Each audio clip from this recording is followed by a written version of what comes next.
जोरों की सुसु आई है, अगर जरा भी देर हुई तो यहीं निकल जाएगी। घर पहुंचने में तो भी टाइम लगेगा। ऐसा करती हूँ, यहीं पार्क में बने इस पेड़ के पीछे ही बैठ जाती हूँ। गर्मी दोपहरी का टाइम है, सभी अपने अपने घरों में अभी सो रहे होंगे। शर्मिली जल्दी से पेड़ के पीछे जाकर सुसु करने बैठ जाती है और कहती है, आहा, सचमुच हल्का होने में जो सुख है वो दुनिया के सभी सुखों से परे है। इतना कहते ही शर्मिली की आंख खुल जाती है और वो देखती है कि उसका बिस्तर गीला हो चुका है। असल में वो एक सपना देख रही थी। वो उठती है तो देखती है कि बिस्तर पर ही उसकी सुसु निकल गई है। हे राम, इसीलिए बिस्तर पर सुसु करने में इतना मजा आ रहा था। लेकिन अब क्या करूं?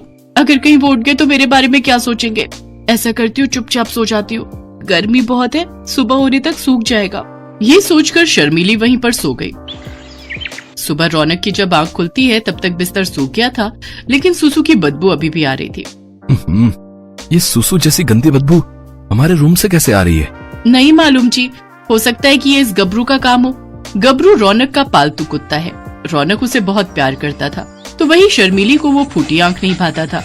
वो अपना हर गुनाह गबरू के मत्थे मढ़ देती थी और आज भी उसने बिल्कुल वैसा ही किया। रौनक ने गबरू को गुस्से में बहुत डांटा। गबरू, आजकल बड़ा ही शैतान हो गया तू।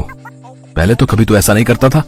अरे जब तुझे घुमाने के लिए बाहर ले जाता हूँ तो अपना ये सब काम वहीं निपटा लिया करना।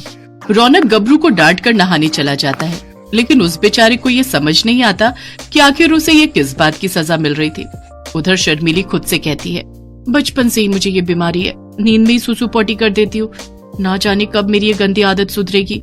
शर्मिली बचपन से ही ऐसा करती आई है। वो जब 6 साल की थी तब से ही वो नींद में ही सुसु पोटी करती आई है। ओहो, कितनी जोर की सुसु आ रही है। आधी रात हो रही है।